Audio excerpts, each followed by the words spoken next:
আসসালামু আলাইকুম, সবাই কেমন আছেন? আলহামদুলিল্লাহ আমিও ভালো আছি, কিন্তু আমার ঠান্ডা জ্বর সর্দি সব কিছুই লেগে গেছে।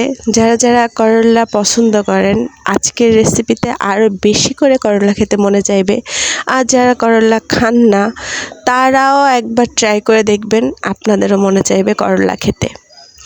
করলা দিয়ে মাছ দিয়ে আমি আজকে ভাজি করেছি। মাশাল্লাহ এত টেস্ট, বিশ্বাস করেন আমি 2 প্লেট ভাত খেয়েছি, এজন্য তো মোটা হয়ে গেছি।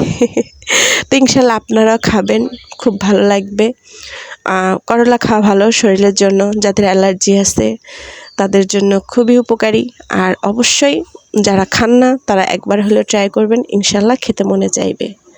এটা আমার কথা না, আমার রান্নার কথা। অবশ্যই খাবেন। তো আজকের ভিডিও এই পর্যন্তই।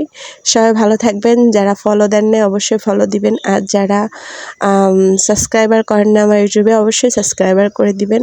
যাদের ভালো লাগে না ইনশাল্লাহ দেখতে দেখতে ভালো লাগবে।